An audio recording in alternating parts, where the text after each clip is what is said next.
Welcome to the world of science fiction stories, and don't forget to like, share and subscribe my channel. Enjoy the listening. They said no one could build it, humans proved the quiet storm. The news spread across the galaxy like wildfire. The Galactic Council, in their grand chamber on the space station Nexus Prime, had announced a challenge that had every engineering team buzzing with excitement and dread: build a ship capable of traversing the Void Nebula, a region of space where conventional propulsion and shields failed due to unique quantum disturbances. Many called it suicide, others called it impossible. Jack Miller called it interesting. Jack sat in his cramped office at the Mars Colonial Outpost, staring at the official announcement on his screen. The office was cluttered with paper diagrams, old coffee cups, and models of ships he had designed over his 15-year career. The large window showed the red Martian landscape outside, with storm clouds gathering on the horizon. "They say it can't be done," said Jack to himself, scratching his beard. His eyes narrowed as he scrolled through the technical data the Council had released about the Void Nebula. But there's always a way. For centuries, the nebula had blocked the most direct route to the resource-rich Centurus arm of the galaxy. Ships that entered the nebula suffered catastrophic systems failures, the lucky ones drifted out with dead crews, and the unlucky ones simply disappeared forever. Jack pulled up records of past attempts. The Norva, a ship built by the highly advanced Plex species, had made it 11 kilometers into the nebula before its atomic engines reversed polarity and imploded. The Distant Dream, designed by the ancient Krell civilization, lasted slightly longer but was found drifting at the edge of the nebula, its hull turned inside out by space-time distortions. "Sir," a voice broke Jack's concentration. It was his assistant, Ben. "The director wants to see you." Something about not wasting company time on suicide missions, his words, not mine. Jack sighed and stood up, gathering a few tablets. "Tell him I'm coming, and pull up everything we have on quantum wave interference patterns." Director Wilson was not a patient man. His office was the opposite of Jack's, pristine, organized, and cold, like the man himself. "Miller, I understand you've requested access to the Void Nebula data packages," Wilson said without looking up from his desk. "Request denied." Jack placed one of his tablets on the desk and activated it. "Sir, I think I found something, look at these calculations." Wilson glanced at the tablet with obvious disinterest. "More of your wild theories." "Not wild," Jack replied, pointing to specific equations. "See here, every ship that's entered the nebula has tried to fight against the quantum disturbances. What if we don't fight them? What if we ride them?" The director's eyebrow rose slightly, the closest thing to interest he had ever shown. For the next 20 minutes, Jack outlined his theory. The quantum disturbances in the nebula weren't random chaos, as most scientists believed. There was a pattern, complex and alien, but a pattern nonetheless. If a ship could be designed to synchronize with these patterns, rather than resist them, it might be possible to navigate the nebula safely. "You're talking about a complete redesign of propulsion theory," Wilson said.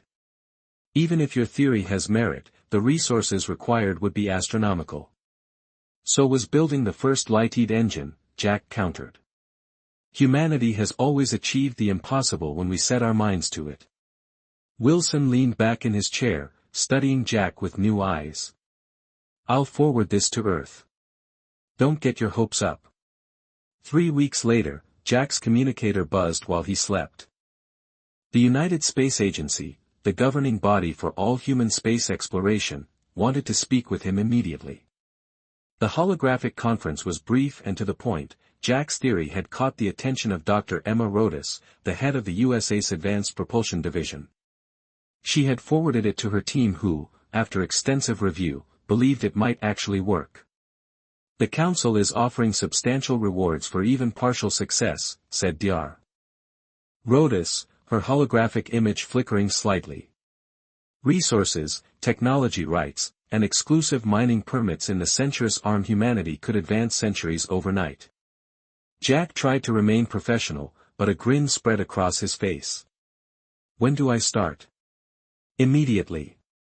We're transferring you to Earth. You'll have resources, a team, and full authority to proceed as you see fit. What followed was a whirlwind of activity. Jack moved to the USA's main research facility in what was once called Switzerland. The facility, built into a mountain, housed some of the most advanced technology and brilliant minds on Earth. His team came together quickly.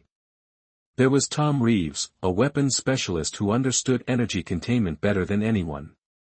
His work on plasma shields had earned him 3 Nobel Prizes, but his casual demeanor and constant jokes made people forget how brilliant he truly was.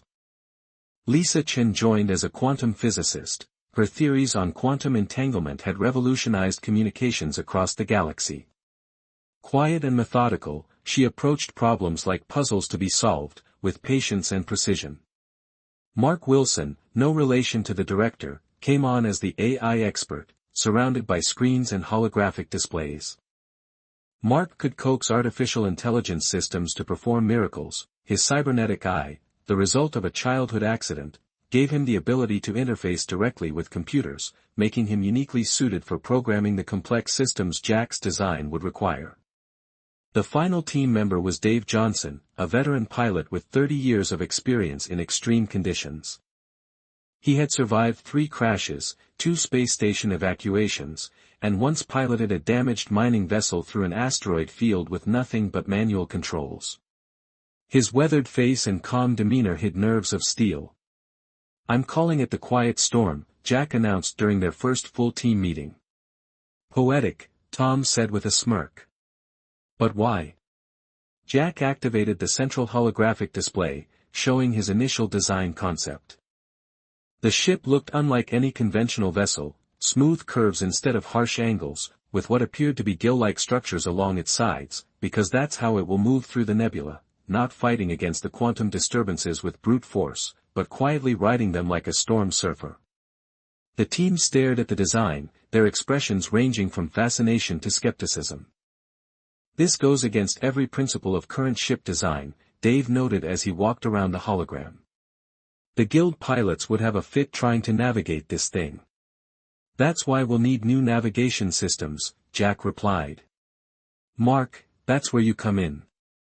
As the team discussed the challenges ahead, a notification appeared on the main screen. A delegation from the Galactic Council had arrived to observe the project's commencement. The aliens entered the room with the arrogant confidence of superior beings. Leading them was Ambassador Trell, whose species, the Volans, had been spacefaring for 10,000 years before humans had even discovered fire. "We are curious about your approach," Trell said, his translator giving his words a metallic edge. "No species with your limited experience has ever attempted such a challenge." Jack met the alien's gaze steadily. "Maybe that's exactly why we'll succeed. We don't know enough to believe it's impossible." Trell's facial tentacles rippled in what might have been amusement. "The Council has a saying, ambition without knowledge creates beautiful failures. We look forward to witnessing yours," he added as the delegation left. Lisa approached Jack. "They don't think we have a chance."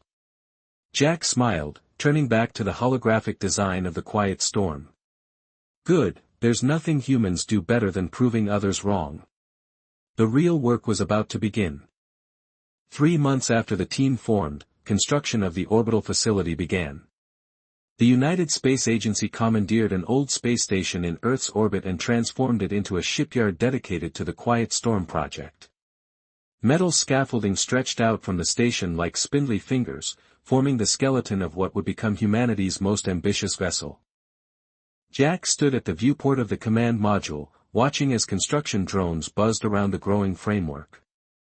His reflection in the glass showed dark circles under his eyes, evidence of too many sleepless nights spent refining his designs.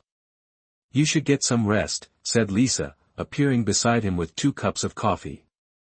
She handed one to Jack. "The frame won't build itself any faster with you staring at it." Jack accepted the coffee gratefully. "We're behind schedule, the resource shipments from Mars are delayed again. Tom says he can rework the shield generators to use less palladium, that might help." Before Jack could respond, an alarm blared through the station, red lights flashed in the corridors, and a voice announced over the intercom, "Pressure drop in Section 4. All personnel evacuate immediately."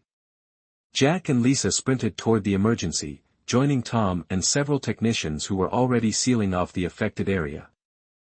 Beyond the sealed doors, they could see a small breach in the outer hull where a construction drone had accidentally punctured the station wall. "That's the third accident this month," Tom said grimly, inspecting the damage through the viewport.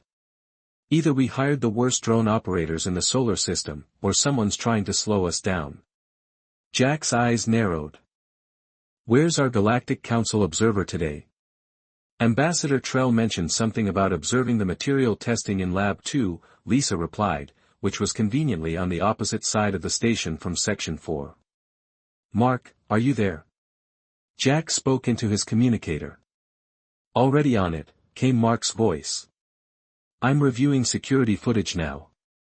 Later that evening, the team gathered in Jack's office. Mark had discovered evidence of tampering with the drone's navigation systems, subtle code changes that couldn't be traced to any specific terminal. "They're getting desperate," Dave said, leaning against the wall with his arms crossed. "Word is spreading that we might actually pull this off." Jack paced the room. "The Council officially supports this project, but individual species have their own agendas. If humans succeed where others failed, we become a threat to the established order."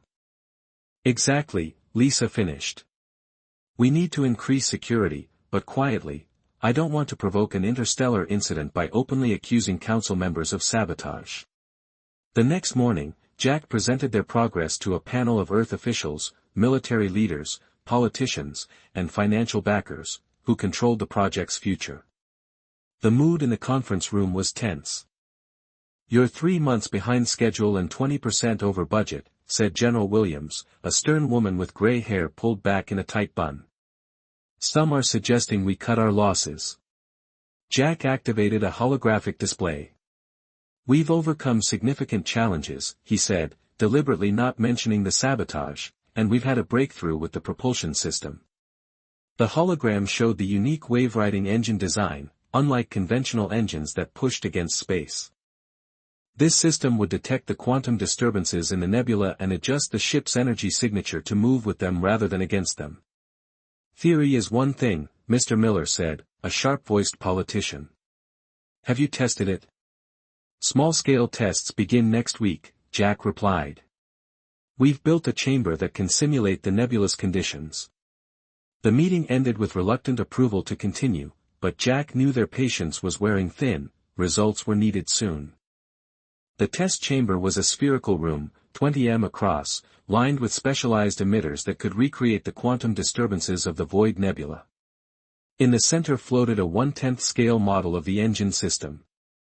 "All personnel, clear the chamber," Lisa announced over the intercom. "Test commencing in 2 minutes." The team gathered in the observation room, separated from the test chamber by thick, reinforced glass screens displaying readouts of energy levels, quantum fluctuations, and dozens of other measurements. "Beginning quantum field generation," Lisa said, her fingers dancing across the control panel, simulating nebula conditions at 10% intensity. The air in the chamber seemed to ripple as invisible forces disturbed the very fabric of spacetime. The model engine began to glow softly. "Engine response nominal," Mark reported, increasing the field strength to 20%. The ripples in the chamber intensified. On the screens, numbers scrolled rapidly as the computer analyzed the engine's performance: 30%, 40%. At 50% intensity, the engine's glow brightened significantly. It began to pulse in rhythm with the quantum disturbances, exactly as Jack had theorized. "It's working!" Tom exclaimed. "The engine is synchronizing with the field." "Increase to 60%. Jack ordered, trying to keep the excitement from his voice. As the field intensity grew, the engine synchronization became more pronounced, the pulsing quickened, matching the increasingly chaotic quantum patterns, 70%, 80%, and at 85%, something changed. The engine's pulse faltered, then accelerated rapidly, warning lights flashed across the control panels, and the energy buildup in the core, Lisa shouted, it's not dispersing correctly, shut it down. Jack ordered, I can't, the field regulators aren't responding. Mark lunged for the emergency shutdown, but before he could reach it, a blinding flash erupted from the chamber. The observation window cracked as a wave of energy slammed into it, the force knocking everyone backward. When Jack's vision cleared, he saw the test chamber filled with smoke, the engine model was completely destroyed, and part of the chamber wall had melted. Is everyone all right? Jack called out, helping Lisa to her feet. A groan came from the corner where Mark lay on the floor, blood seeping from a gash on his forehead where he had struck the control panel. Jack shouted into his communicator, medical team to the test lab, we have an injured man. Hours later, after Mark had been treated with 6 stitches and a mild concussion, the team gathered in the infirmary. The good news is that the engine worked exactly as designed, up to 85% intensity, Lisa reported. The bad news is that 85% isn't good enough, Jack finished. The real nebula is well above 90% on that scale. Dave, who had been unusually quiet, suddenly spoke up. The failure wasn't in your design. All eyes turned to him. I checked the wreckage personally, someone replaced one of the quantum resonators with a modified version designed to fail under high stress. A heavy silence fell over the room. Can you prove it? Jack asked. Finally, Dave placed a chipped piece of metal on the table. Standard resonators have a manufacturing mark on the inside, this one has a different mark, belonging to a Volan technology firm. The Volan's ambassador Trell species, the project review board meets tomorrow to discuss the test failure. Lisa said quietly, they're talking about cancellation. Jack picked up the sabotage component. Then we'd better be ready to show them exactly why we failed and why we'll succeed next time. The next day, Jack walked into the review board meeting with his entire team and a case of evidence. By the time they walked out 2 hours later, the project had not only been saved but had received additional funding and security personnel. As they left the building, Tom clapped Jack on the shoulder. They should have known better than to underestimate humans. Jack smiled grimly. This is just the beginning. Now we show them what the quiet storm can really do. In orbit above them, the framework of the ship continued to grow, each piece bringing them one step closer to the impossible. 3 weeks after the sabotage incident, the atmosphere in the orbital facility had changed. Security personnel now accompanied the alien observers everywhere, camera drones hovered in every corridor. The easy, collaborative spirit that had marked the early days of the project was gone, replaced by suspicion and heightened vigilance. Jack hardly noticed, he had barely left the main design lab for days, surrounded by holographic displays showing endless simulations of quantum wave patterns. The test failure haunted him, even without sabotage, the engine design wasn't stable enough at the higher intensity levels needed for the Void Nebula. You need to sleep, Dave said, entering the lab with a tray of food. Even brilliant minds need rest. Jack rubbed his bloodshot eyes. We're missing something, the wave patterns become too chaotic at high intensities. We need a way to predict them to adapt faster. Eat first, then sleep, solutions rarely come to exhausted minds, Dave advised. Reluctantly, Jack took a break. He wandered through the station, eventually finding himself in the recreation area. Most of the crew were on shift, leaving the space nearly empty, except for Lisa, who sat in a corner with headphones on and her eyes closed. Jack was about to leave when Lisa suddenly sat up straight, her eyes wide with excitement. She yanked off her headphones and began frantically typing on her tablet. Only then did she notice Jack. Jack, I think I got something. Her voice trembled with excitement. Listen to this. She handed him the headphones. What Jack heard was a classical music piece, something with violins and other string instruments he couldn't name. It's Bach, Lisa explained, seeing his confusion. A fugue, do you hear how the patterns repeat but change slightly each time, how they weave together in complex but predictable ways? Jack nodded, still not understanding. Now look at this. She pulled up the quantum wave data from their failed test. I've been converting the quantum fluctuation data into sound waves. Listen. She handed him the headphones again. This time, Jack heard what sounded like chaotic noise, static, and discordant tones that hurt his ears. I don't see the connection, he admitted. Lisa's eyes sparkled. That's because we're not listening correctly. The quantum waves aren't random, they're a fugue, a complex, multidimensional fugue that repeats over vast distances and time frames. Look. She overlaid the background music pattern with the quantum data, adjusted some parameters, and suddenly Jack could see it, the similarities in pattern structure, the way both seemed to build on themselves. If the nebula's quantum disturbances follow musical mathematics, Jack began, then we can predict them. Lisa, she finished, you might have just saved the project. For the next 2 weeks, Jack and Lisa worked tirelessly, bringing in musical mathematicians to help refine their approach. They created a new shield frequency system that didn't just respond to quantum disturbances but anticipated them, creating harmonious interactions that would protect the ship.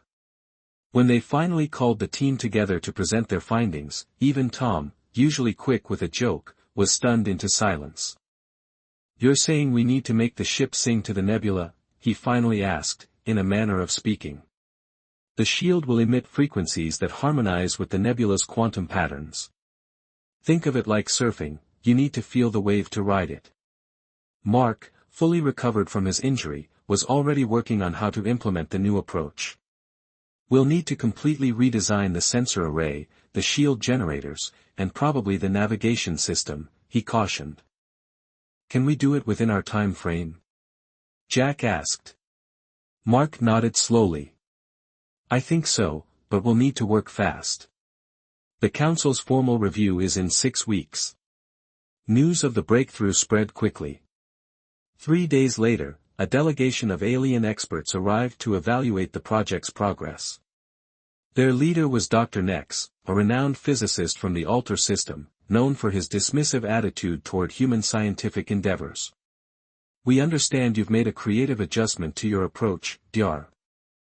Nex said, his translator giving his words a condescending tone. The Council is interested to see if human intuition can succeed where proper science has failed. Jack bit back a sharp reply. We've scheduled the demonstration for tomorrow. You're welcome to observe our test of the new shield system. The test facility had been rebuilt with enhanced security measures.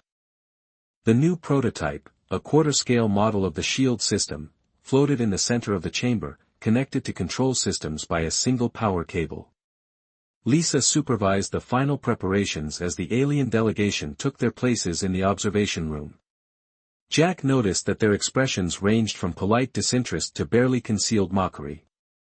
Beginning quantum field generation, announced Lisa, at 10% intensity.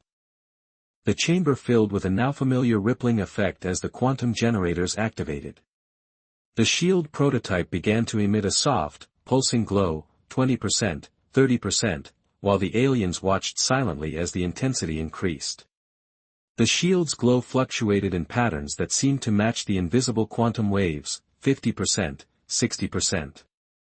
At the previous failure point, 85%, Jack held his breath. The shield flickered momentarily, then stabilized, its patterns becoming more complex but remaining coherent. 90%, Lisa continued, her voice steady despite the tension, and 95%, full nebula simulation achieved. The shield was now a beautiful display of shifting colors and patterns, responding to the quantum chaos around it with elegant, almost dance-like movements of energy, holding stable at full intensity. Shield integrity at 98% for 3 minutes, Mark reported from his console. They maintained the test at maximum intensity, the shield never faltered. When Lisa finally shut down the simulation, the observation room remained silent. Dr. Nex stared at the readings on the monitoring screens, his large eyes blinking rapidly, a sign of distress in his species. Impossible, he muttered. The mathematics don't support this outcome. Jack stepped forward. That's because you were using the wrong mathematics, Doctor. The universe doesn't always follow our expectations of how it should behave. The news spread across the galaxy faster than light. Humans, the newcomers, the upstarts, had solved what hundreds of more advanced civilizations had failed to crack for centuries. Suddenly, the project facility was flooded with requests for visits, offers of assistance, and thinly veiled attempts to gain access to the technology.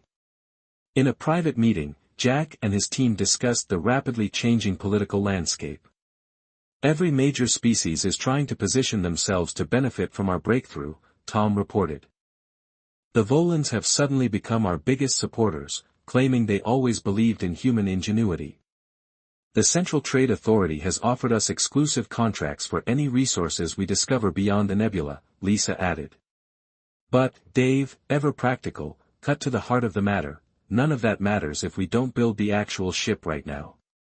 All we have is a working shield prototype. We still need to scale everything up and integrate it with the propulsion system. Jack nodded grimly.